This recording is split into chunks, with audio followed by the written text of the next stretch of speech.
weight gain by up to 50. Sorry. Okay. It reduces weight gain by up to 50% usually. And so if you're feeling like your efficiency in the herd is really going down, that's typically where we start to look first. The other most common symptoms that we see is just like saliva, excessive, they just get slobbery. Um, and then the other one is what we call hot hooves. And this is typically when you find your cows standing down in the creek beds all day.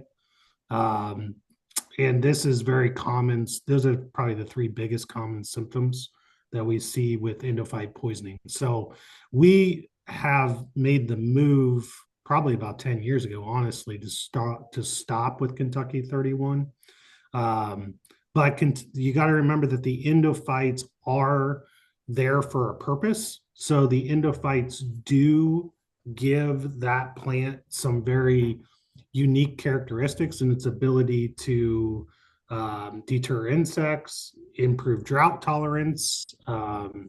So there are some benefits to the endophytes, and you can manage endophytes, but our philosophy is it's probably just a risk that we don't want to take. And there are some really nice improved low endophyte or endophyte free varieties on the market. So I don't know if that's where you wanted me to head with that, but when we get into those conversations around tall fescue, there's a lot of misconception based on the old Kentucky 31 varieties and the germplasm from that plant versus the newer genetics. Absolutely. I do think cattle typically tell you what they like and what they don't like. So if you're walking through a pasture in the middle of summer, you can very clearly see the types of grasses that cattle like. And pretty quickly, they'll tell you that they don't like that Kentucky 31 because they know that it's going to upset their stomach, whatever. So the endophyte free or the endophyte free fescues are actually more palatable than the Kentucky 31 types. So you are going to see better intake than the toxic tall fescues. This product is suitable for grazing and hay pasture systems. The benefit of these fescues is that really you can put it anywhere. This product is going to perform across a wide range of soils. It tolerates moderate heat. I would say it tolerates it better than an orchard grass, but not quite a wheatgrass. But it does tolerate the cold and the moisture as well. And it does have a strong sod formation. So it is shooting out those rhizomes. So you're going to see better traffic tolerance and good soil cover and erosion control. So if you are looking for strictly an erosion control product, a fescue would be a good option for that. The cons of the tall fescue is because you take out that endophyte, you are going to see it lacks the stress tolerance provided by those endophytes. So typically, a Kentucky 31, you'd see a really strong stand persistence there with the 10 years, typically 8 to 10 years. But with those endophytes taken out, you're going to see 4 to 7 years. And it's shorter. All of these persistence and longevity ratings are very dependent on management. If you're overcutting, overgrazing, that's going to affect that as well. So it is less drought and heat tolerant than typical tall fescues and can thin under aggressive grazing or low fertility. The germination with this, once again, take it with a grain of salt, is 7 to 14 days. I want to note as we talk about germination, it is important to find a mix of products that germinate pretty consistently. So you have that first cutting, they're all kind of growing together, if that makes sense. All One right. last thing, Molly, is I just want to mention that the toxicity in cattle can be problematic, but it is exponentially worse in horses. So if you're dealing with somebody who's talking about horses, you gotta really be careful there with any kind of endophyte type grasses. So just worth mentioning. Also, as we go through these grasses, if I have some notes or whatever, I'll just drop them in the chat as well. And that way you guys can have some notes there just to reference if you need. So Yeah, I think that's a good point to make, Trent. And as we kind of get to the end of this and we start talking about our forage mixes, you'll see one of our forage mixes doesn't have any fescue in it. And that is specifically built for animals that are focused on quality, that maybe have a little bit more sensitive tummies. But we will dive into that deeper. I feel like horses and goats and sheep are a little bit more finicky than cows. I feel like horses will just eat anything and then they'll be sick, where I feel like maybe cows are a little bit smarter. Next, we are going to go to Festolium. If you've noticed, some of these seed heads are going to look pretty similar, but just take a look at the seed heads here and then the grass blades here. So we are moving to Festolium. Festolium is a hybrid forage grass created by crossing a ryegrass with a fescue. And the goal behind this is to capture the forage quality and the fast growth of ryegrass while improving persistence, rooting depth, and stress tolerance through fescue genetics. So, just a rule of thumb and like a sales shortcut, you could say ryegrass quality with fescue toughness is what this is built for.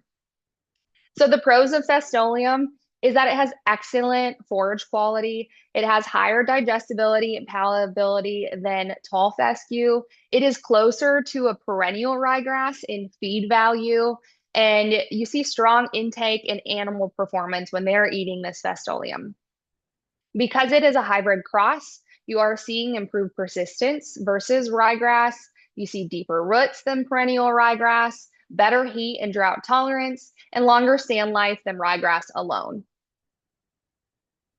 You also do see a strong regrowth. It has rapid recovery after grazing or cutting. That would be the ryegrass side of it. And it handles frequent defoliation as well. You will see season-long production here. This is all dependent on moisture and temperature as well, but it has excellent spring and fall growth, and it maintains productivity deeper into summer than ryegrass. This product has a really great compatibility if you're seeding it with alfalfa, clovers, or any other legumes. The cons of Festolium is it's not as persistent as a tall fescue. So your longevity typically is 3 to 6 years. It won't match, like a Kentucky 31 at that 10 years. But the endophyte free, it's pretty neck and neck there.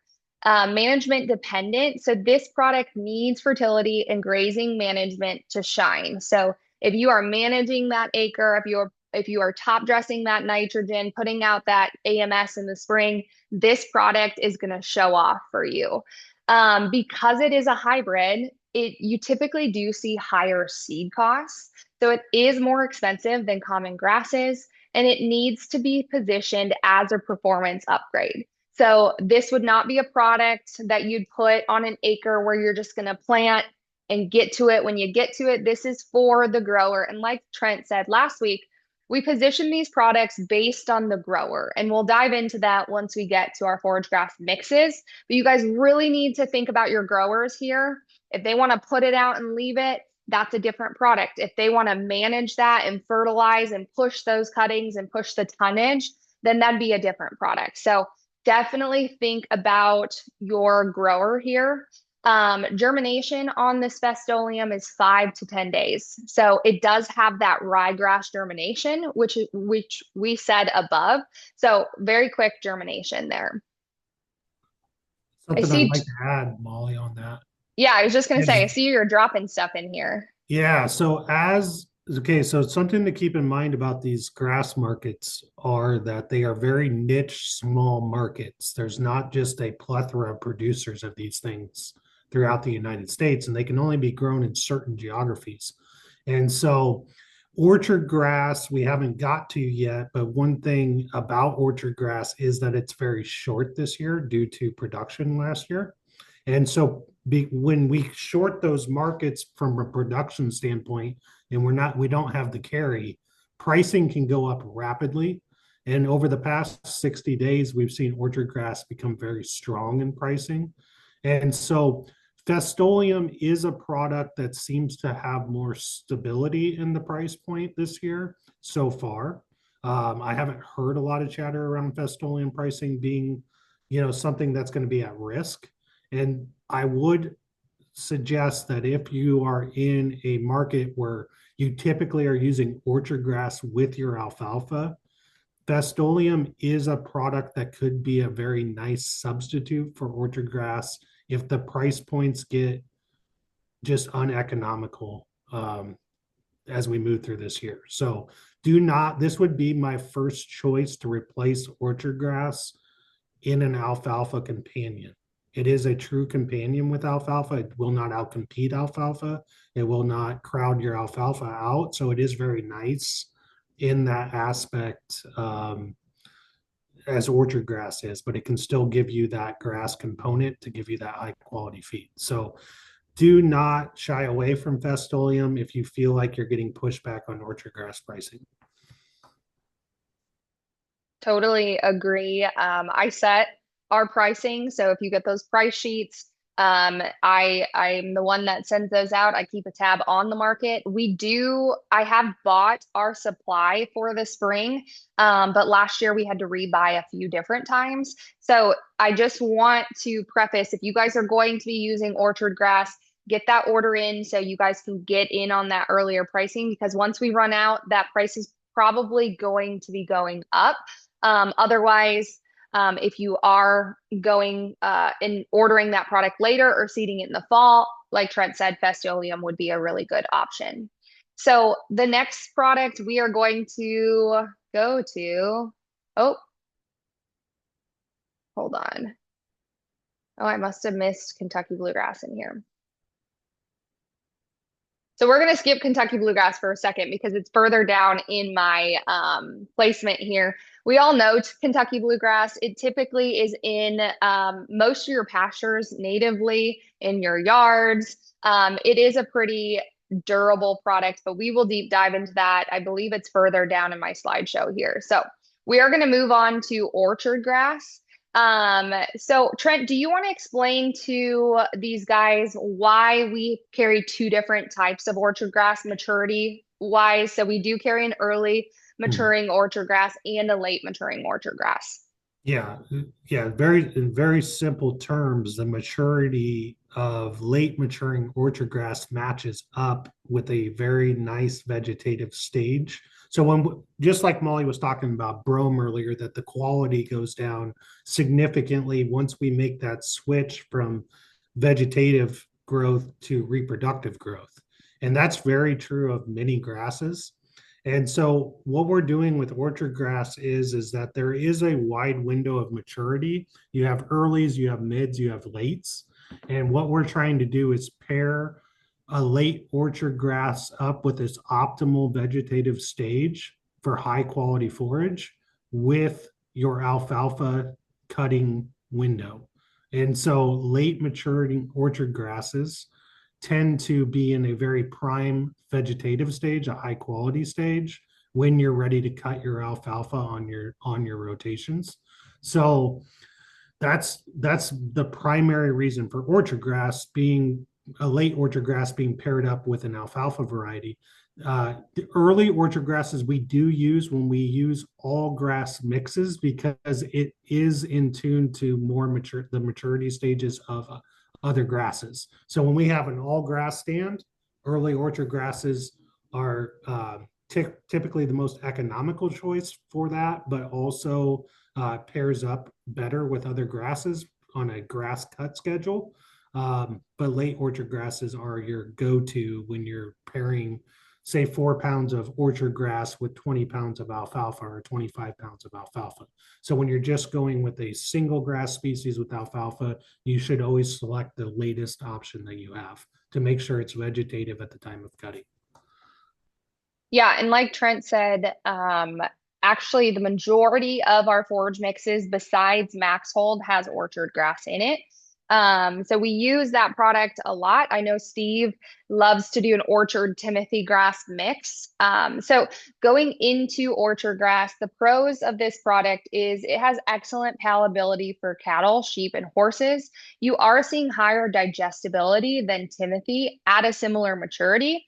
And there is strong protein levels when cut and grazed on time. It is one of the earliest grasses to green up in the spring, and it extends grazing earlier than many other species. You will see good fall regrowth when moisture is available. Like I said, regrowth, this product recovers very quickly after cutting or rotational grazing, and it works really well in a managed grazing system. So if you are putting that fertilizer out there, if you are managing this product will show off. Shade tolerance, most of our pastures are not shade, in the shade, but if you have spots along tree lines that are shaded or cooler, this product would do really well there, and it companions very well, like Trent said, with alfalfa and other legumes.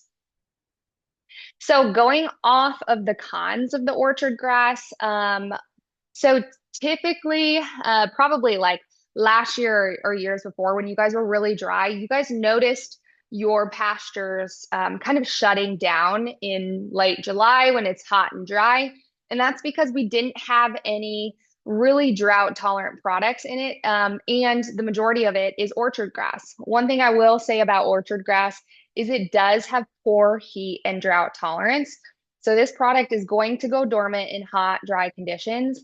It is not ideal for low moisture or non-irrigated sandy soils.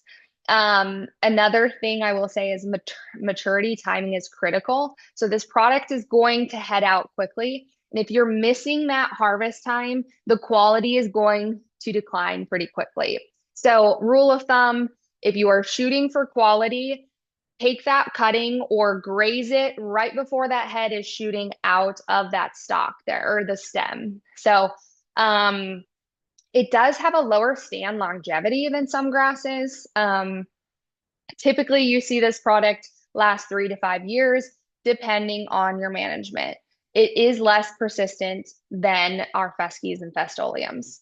And it is management sensitive, like I said. So overgrazing and cutting too short will exponentially decrease that stand life. Germination on this is typically 7 to 14 days. Any questions on that or comments, Trent or Steve? I know, Steve, you sell a pile of orchard grass in Timothy. So if you have any comments on this, I would love to hear your feedback. I think in Iowa, it does really, really well. But you guys have gotten some pretty decent rainfalls. So there was a good video 5, 6 years ago on regrowth of orchard grass that showed the delay from taking too much orchard grass when you cut it. And what it does is it shuts that root system down in for up to 10 to 14 days, if I remember right, if you cut more than 2/3 of the plant. And so you can get you can really speed up orchard grass by more frequent cuttings, and higher, like leaving your decks higher so that you're not really stressing that plant out from a cutting perspective. That's where you can really run into trouble with orchard grass. The other thing I would tell you is orchard grass as a companion with alfalfa, it is very important to manage the ratio because it's much more vigorous, it germs much faster, and if you get yourself in a wet spring, it can be very dominant, and so it can, even though it's a bunch plant, really affect the overall percentage of grass to legumes in that alfalfa orchard stand. So those are just things that we've seen and experienced. If I can find that video, Molly, I'll drop that to you and maybe we can send that out in an email. Yeah, Or we can see if I can drop it in the chat. But it's kind of a cool, just time lapse visual. awesome. Steve, do you have any feedback on orchard grass? Yeah, I just really believe in orchard grass with the seeding of alfalfa, but like you said earlier, I don't like a lot of it. 3 to 4 pounds is a great plenty. I just like it to get in there, get an early start for cover, and extend the tonnage of your alfalfa also. That's just the way I think it fits in there. And I like using the later germinating orchard grass basically because that way your alfalfa can come up and get ahead of it. And if there's any other questions, somebody can just ask or not, but that's just the way I look at it. Perfect. Thanks, guys. We are actually going to bop back here to Kentucky bluegrass quick. I had those mixed around in my notes here. So, Kentucky bluegrass is typically known as a lawn grass, but forage type selections have long been used in cool season pastures. It is a cool season perennial grass, and it is a rhizotomious. So typically, sorry, it is a sod forming grass, is what I've been saying. So it is going to shoot those rhizomes. It does have excellent winter hardiness, and it will green up very, very early in the spring. Honestly, we do have this. Let's see, we don't use this product a ton. It is in our showman, basically for the quality and its ability to grow very quickly. So, I don't really have a ton on this. I would say the limitations on this is it's not going to yield a ton, and quality drops exponentially if you don't graze it timely. So I think, yeah, the Showman, we've got 5%. So we don't use this product a ton. I didn't order a bunch of this product, but we do see this product a little bit here and there. So that's why it is included in our slides today. Next, we are going to move to perennial ryegrass. So perennial ryegrass is a cool season perennial bunch grass. It is known for its exceptional forage quality, fast establishment, and aggressive growth. So it is widely used in intensive grazing systems, dairy pastures, and high performance forage mixes. So the pros of perennial ryegrass is that it is a top tier forage quality. It's extremely high digestibility and energy. It has excellent palatability, often the first grass graze. Like I said, when you walk in that pasture, those cattle are going to show you and tell you what they like based on how they are grazing it. So, it is ideal for dairy and high gain beef systems. So you're going to see this product in our high protein mixes because if you are trying, or if you have cat or show cattle or horses, they love this product. So you're going to see rapid germination and establishment. It is one of the fastest establishing perennial grasses. You see quick ground cover, helping suppress weeds, and it has strong early season production. So what I will say on any of these ryegrasses is that they come in fast and they come in hard.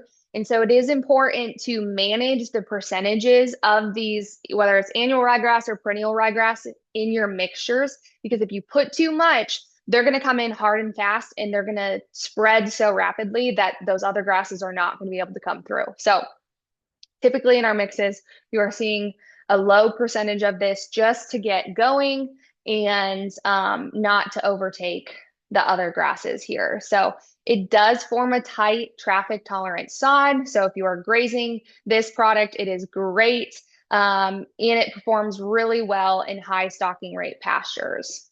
This product pairs very well with legumes such as clover or alfalfa. The cons of this product, it is limited heat and drought tolerance. So this product establishes really fast, but it has a very shallow root system. So it's going to suffer quickly under heat stress and dry conditions. You typically see it come in really hot and fast in the spring, and then that plant shuts down when it gets hot and dry. And because of those shallow roots, you're going to see a less winter hardiness as well. And there's a lot of different varieties of perennial ryegrass, so making sure that you're choosing the right variety for your climate is also going to help that variety have a little bit better winter hardiness. It has a shorter stand longevity, and I fully believe that that's because of the root systems. Because they're shallow, you're typically going to see 2 to 4 years for stand longevity. And it does require high fertility. So this is a product that if you're going to manage it, it is going to be at its peak performance for those 2 to 4 years. And the germination on this product is 5 to 10 days, which is considered very fast. Popping over to annual ryegrass. Honestly, typically we have annual ryegrass in our lineup as If you're putting a forage grass out there, you can seed annual ryegrass with it as like a nurse crop, such as how we use oats as well. So you could do an annual ryegrass or an oats product. Like I said, the perks of the ryegrass is it's going to get going very, very fast to help fight out some of those weeds so your other grasses can come. But like I said, again, be cautious because it can come in too fast, too hard, and then choke out your other grasses. So annual ryegrass is a cool season annual grass used for quick forage production, emergency feed, cover cropping, and grazing. It's known for explosive growth, exceptional digestibility, and unmatched flexibility. So a key reminder for you guys is that annual ryegrass, hence the name, is not a perennial, it's an annual. So it is planted for one season of production. If you let this product go to seed, you will get it the next year. So the pros of this product is it is one of the fastest germinating forage grasses. Ryegrass is in our lineup the fastest germinating product. So if you're looking for something like that, go with a ryegrass. We see rapid canopy closure for weed suppression, and it is excellent for an emergency gap of forage. So if you are looking for quick forage, this is a great product for that. You see very high digestibility and energy. Cattle love it. It has an extremely high palatability, and it performs exceptionally well for dairy and backgrounding cattle. It does have a very high yield potential, so it produces significant tonnage in a single season, and it responds aggressively to nitrogen. So if you're putting that AMS down in the spring or midsummer, if you're top dressing, this product is going to respond to that. You can also graze this or cut this product a few different times. The cons, it's an annual. So you typically are going to see this for one season only. It is not a long-term pasture solution. You do have to manage this product if you guys are wanting to maximize that yield, and you need to manage it as far as grazing and cutting as well.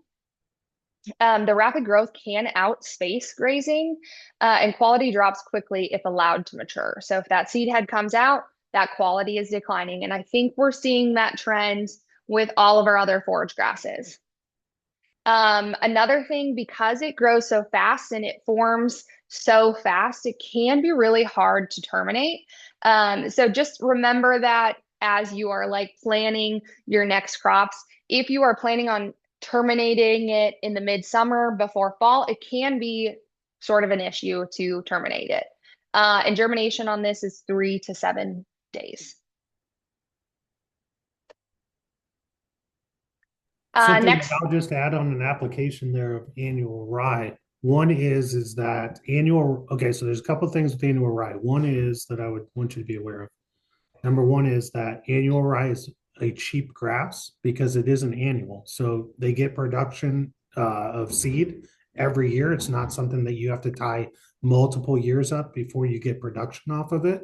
And so for that reason, it is a fairly cheap alternative or alternative grass in the market. So if it is important to understand that you can affect pricing by increasing the load of annual ryegrass in a mix. And that's a very common tactic used in the marketplace, but there are some significant problems with that. And one is that because of its fast germination and how aggressive it is, just by the fact that it's an annual, it can, if you get too much annual ryegrass as a percentage in the mix, it will just not allow anything else to establish.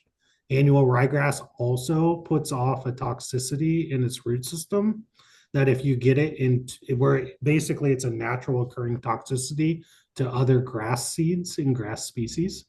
And so annual ryegrass can be not really compatible at a very high percentage. So it's important to manage the percentage of annual ryegrass, where essentially all you're doing is the long-term desirable grasses, you're not even giving them a chance to be a part of that stand.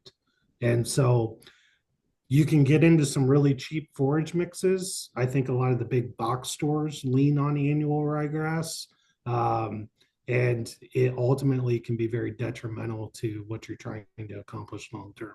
So I'm not saying that annual ryegrass doesn't play a part. It definitely plays a part, but you have to be very careful with it and you have to manage it accordingly. The other thing I would say is that one of the most common applications for annual ryegrass or using a product like a max hold waterway, for example, with a high load of ryegrass composition is if you're in highly erodible scenarios.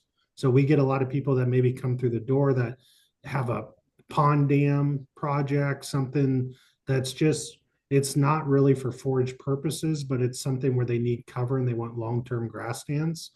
Annual ryegrass in that scenario, if we put it out on that palm dam, and like Molly alluded to earlier, we allow it to go to seed in its first year, we can really densen a stand up with the amount of seed that comes back in year two from allowing that product to go to a seed head and put on a mature seedling and let that get down into the seed bed, the seed bank in your soil. So if you have people that come in with these kind of off the wall type projects and you're not quite sure how to handle that, like a max hold waterway with its ryegrass load in it is a very good product for those highly erodible type projects.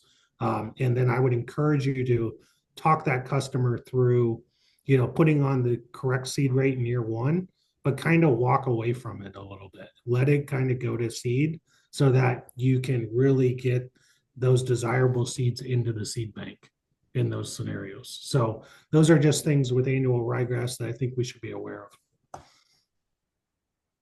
Yeah, definitely. Thanks, Trent. Next product we are going to talk about is Timothy. Steve again loves Timothy. Honestly, when I place Timothy in a mix, Timothy is adding some protein value to it. So Timothy is a cool season perennial bunch grass, best known for high palatability, soft stems, and consistent fiber levels. It's a staple in horse hay programs, or if you have show cattle, and it performs best in cool, moist environments with a moderate management intensity. So, pros of Timothy is once again excellent palatability. So, it's highly preferred by all livestock. I mean, cattle love it, don't get me wrong, but like horses, goats, sheep, they love Timothy. That's probably going to be what they're going to go to first. It does have a soft texture and low leaf abrasion, so it feels good in their mouth too. So that's really important as you look at grasses. That's, we think about, for example, let me get off on a little tangent here. If you think about small grains, if you think about a barley, you can get on barley and you can get de-on barley. And typically, de-on barley cattle prefer better because it feels better in their mouth. And that's the same thing that you're getting with Timothy.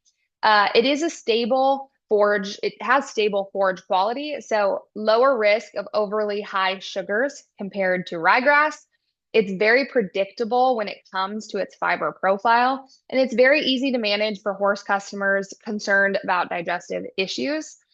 It does have a very good winter hardiness, which is crazy to me because it doesn't have a great drought tolerance, and I'll get to that. But it does have a very good cold tolerance. And it is a low bloat product, so it is safe. It is a safe option when mixed with legumes, often paired with alfalfa for balanced hay. So the cons of Timothy, it does have a lower yield potential. So it produces less tonnage than an orchard grass, ryegrass, or a wheatgrass, and it does have limited regrowth after cutting. It does have a slower establishment, so it germinates and establishes lower or slower than some of our other grasses, and so weed pressure can be an issue early. It does have poor heat and drought tolerance, so it really suffers. If you have this in a mix, it's going to be really strong and palatable in the spring, but you're going to see that plant shut down and you probably won't see any Timothy in late July and August. So it does suffer in hot summers. It does have a shallow root system, so that's what's limiting that drought tolerance. And it is not, this is a product that you really need to manage the grazing on, because if you have continuous grazing or cutting, you are going to see that stand longevity take a hit pretty exponentially. So this product, I would say 2 to 4 years is kind of what we're seeing, and that's solely based on a management tool. So if you're not overgrazing it or cutting it, you may see 4 to 5 years, but definitely watch out for that. The germination on this is 10 to 14 days, but can extend up to 21 days if it is cool and wet. Steve, you have any input on Timothy? I know you sell quite a bit of it. I like to use Timothy for new seeding because it's pretty quick to come around. And if you happen to have a guy who has a small acreage or whatever and he wants to feed horses, Timothy makes very good horse hay. But in your other mixes, I would keep it low at like 3 to 4 pounds mixed with your alfalfa. Thank you, Steve. Um, we are going to deep dive. Our next two grasses are actually grasses that I have added into our systems since coming on. When I got brought on about a year ago, we were talking about expanding our grass lineup, making sure that these products can move north to south. And also, one of the biggest challenges for you guys was drought tolerance and having hay or grazing all season long. So the reasoning behind me adding these wheatgrasses in, I live in South Dakota. Our average yearly rainfall is 10 inches, I think, 10 to 12 inches, where you guys are maybe in the 20-inch range. I think last year you were closer to 30. So these wheatgrasses are going to be put in quite a few of our mixes moving forward, just so you guys have that grass all season long, where this orchard grass and the Timothy is shutting down. This is where intermediate wheatgrass or like even that fescue is going to thrive. So this product is intermediate wheatgrass. We do see straight stands of intermediate wheatgrass in the state of South Dakota. It tons out like spectacular. We don't get a lot of rain, and the bales per acre that you are seeing on this product is amazing. So I definitely encourage you guys to get these products out there, see it for yourself. I will tell you, and I'll keep going on my slides here. It is a slower product, so you may not see that tonnage in that first cutting, but that second and third cutting, you definitely are going to see those tonnage. So intermediate wheatgrass is a cool season perennial. It is a sod forming grass, and its biggest thing is its ability to deep root. It has extreme drought tolerance and increased stand longevity. It's widely used in pasture systems, conservation plantings, and low input forage acres. So intermediate wheatgrass, pubescent wheatgrass, this is not a product that you have to manage very hard, because it's just like a put it out there and it's going to work type of product. So it is known for its excellent drought tolerance. It has a deep, extensive root system, and it maintains production better than like an orchard grass or a ryegrass in dry conditions. And it is reliable in dry land and non-irrigated systems. The stand longevity of this product is 5 to 8 years, and it holds up well under less intensive grazing. It's extremely cold tolerant, and it is well adapted to the northern plains, the Midwest. It does have low input requirements, so it performs very well under moderate fertility, and it does require less nitrogen than our ryegrasses, our Timothy. The cons of this. So it is, if you look on this slide here, so it is less palatable than an orchard grass or a Timothy. You do have a lot of stem here, and it is not as soft of a seed head. So it is less palatable than some of our other products. And that quality is going to drop pretty quickly, like all of our other grasses, when that head shoots out. So make sure, like I said before, if you guys are shooting for quality protein levels, get that product before it shoots out of the stem there. It does take a little bit longer to establish in comparison to some of our ryegrasses.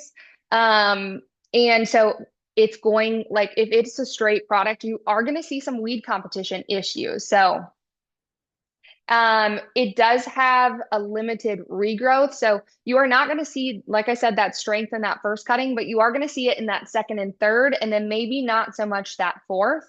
And it is less desirable for horses. The germination on this product is 10 to 20 days.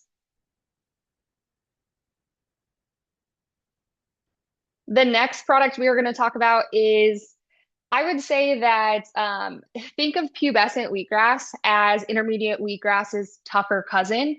There is a pile of pubescent wheatgrass grown in the state of South Dakota. But like I said, we are bringing that further east to give you guys some better drought tolerance in our mixes. So pubescent wheatgrass is a cool season sod forming grass. It is closely related. I would say it's intermediate wheatgrass's cousin. It is known for, and if you look right here, look at these seed heads. It is known for its hairy seed heads there, hairy leaves. It does have exceptional drought tolerance, strong persistence in harsh, low moisture environments. So the pros of pubescent wheatgrass, I would say, like I could almost copy and paste this. The pros here, I'm not going to deep dive into this, but it is very cold tolerant. It is drought tolerant. You're going to see exponential stand longevity. And the cons on this is it is a coarser texture. So horses, things like that, it's not going to be as palatable. I'm going to just finish up here. I've got a few other things. If you guys do have to go, I would say give me another 5 to 7 minutes. I'm going to finish up here. It is almost 10 o'clock, so just be aware of that. So why wouldn't you just plant a straight product, right? I mean, we've got products that thrive in drought, but there is a reason that we want a range of these different forage grasses in our lineup and in our mixes.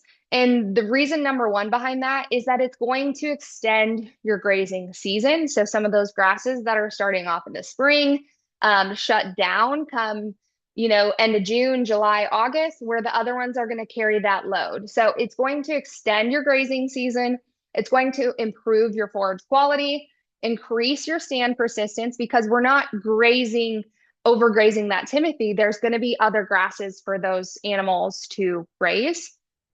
Enhances your soil type, having a range of different crown structures, rhizomes, root depths, etc. Improves your grazing resilience, and it reduces your risk. So if it's a really, really wet spring, some of your other plants are going to shut down, or if it's a really dry summer, some of those plants are going to shut down. So it definitely reduces your risk, there. So let me keep going here. We're just going to take a quick look at our forage grasses and just the placement of these. So if you remember me talking about intermediate wheatgrass, pubescent wheatgrass, it is not as palatable when livestock is grazing it. So a product like the Stockman, our main purpose with bringing this product to the lineup is for those growers that are looking to build inventory. Trent will, if you come in and you're like, Trent, I need a forage mix, he's like, who's your grower?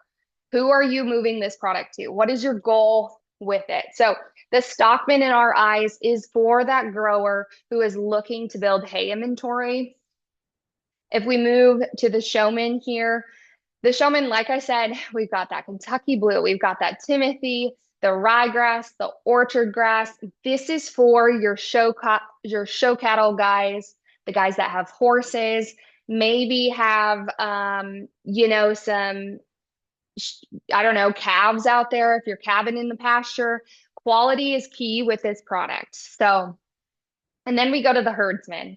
If you've ever sold our Supreme Hay and Pasture, this is our Supreme Hay and Pasture with that added wheatgrass drought tolerance. So we do still have some Supreme Hay and Pasture on our floor. Once we run out of that, the herdsman will be your replacement for that. This product is built for grazing. We used to use meadow brome in our products, but that smooth brome can handle that traffic tolerance. Same with the intermediate wheatgrass, that the annual ryegrass adds some traffic tolerance, but you are still getting quality in there as well.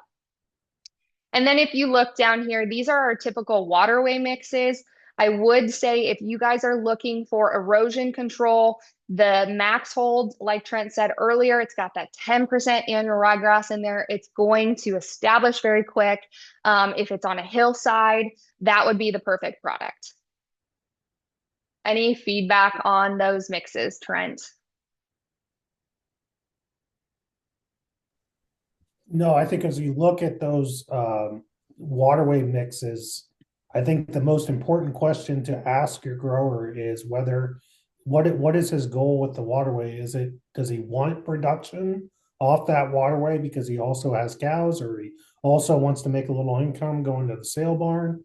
Or is this strictly just something where he needs stabilization? He's just looking to put something out there and kind of forget about it. So if he's looking to put something out there and kind of forget about it, that's where max hold is built. It's very economical price point. So it is going to hit a larger market. But if you have a guy that's looking to put out something for forage purposes as well, that Pro Max and Grassmaster are kind of where you're making that decision based on the grower needs. Awesome. Thanks, Trent. We are going to cover just very quickly here, and then we will wrap it up. Core nutrients for forage grasses and what they're actually doing in that plant. So number one is nitrogen. Nitrogen is, sorry, give me a second. So nitrogen is a yield and protein driver. This is driving leaf growth, tillering, and protein content. You're going to see the biggest yield response when you are putting nitrogen out there. So typical rates, and obviously I'll put a preface in, we don't sell fertilizer. Take a soil test if you are really curious, but pasture, typically you're seeing 40 to 60 pounds of N per application, hay 60 to 80 pounds.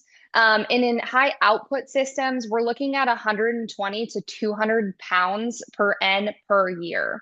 And we suggest splitting those applications up. So putting some down in the spring and then top dressing some in the middle of summer. Typically play that with the rain. One thing I will note is to avoid heavy late fall nitrogen applications because it can increase winter injury. Number two, phosphorus. This plays a role in root development and energy. So root growth and early establishment, energy transfer within the plant, and phosphorus, like I said, take a look at your soil test. You want to apply phosphorus based on where your parts per million are in those soil tests. So oftentimes we're seeing 20 to 40 pounds of P2O5 per acre if you are deficient. And actually, when I was looking this up, it said put it down in the early spring. I would say like liquid, maybe, but my personal opinion, if you are putting phosphorus and potassium down, I like to see that in the fall because potassium does not move well in the soil. And so placement definitely does matter. I think if you're putting down phosphorus in the fall, it's going to be available come spring for that plant when it is greening up. Potassium, this helps with stress and stand persistence. Potassium, we talked about this last week in alfalfa. You can talk about it in oats, you can talk about it in corn, but potassium is going to directly affect those stems, those roots. And so in turn, you're going to see improved drought tolerance and winter hardiness. It also does support disease resistance and stand longevity. In hay systems, we are seeing oftentimes 60 to 120 pounds of potassium per acre per year. In pasture ground, we would see 40 to 80 pounds. And like I said, I really like to see potassium and phosphorus in the fall because potassium is going to help those crowns be really strong and help your winter hardiness. Last one is sulfur. I love sulfur. I love like an AMS formulation, getting a little bit of nitrogen, a little bit of sulfur. This product, I think, is best put down in the spring. If you want that plant to green up really quick, get some growth on it pretty quickly, AMS is where it's at. That sulfur helps with protein formation as well.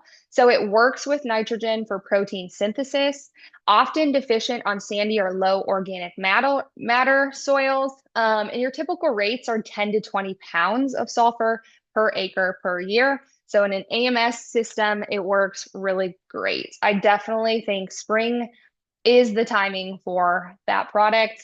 There are other micronutrients that are important as well, such as calcium, magnesium, zinc. But honestly, I'm not going to cover those just because we're running out of time and it is important to soil test, guys. I think your ground is going to tell you what it needs. I love to soil test every couple years. If you are really managing those cuttings, those grazing, if you are not putting the nutrients out there, that in turn is going to affect your stand longevity. So just make sure that if you are really managing and pushing that tonnage, the grazing, to check your soil tests. I do believe in split nitrogen application. So if you're putting nitrogen in the spring, love it, here for it, and then come back and top dress. I'm a big fan of that. Something to note is that if you are cutting that grass for hay, hay is going to remove far more nutrients than grazing. So just take a note in that. And nutrient timing is going to affect your quality, your persistence, and your regrowth. And like I said, fertility mismanagement is going to affect your stand life exponentially. Do we have any questions? I know I covered a lot in this last hour. I think I could keep talking about that, honestly. If you guys have any questions on this, let me know. I would love to, if Steve is your rep or, maybe I'm your rep. If you guys have any more questions, I would love to go out and actually walk across our pastures and look at these grasses with you. Forage is where my heart is. So, any other questions before we hop off today? Trent, would you grab that small container of ice melt super quickly? If you're still on, you might be on the phone.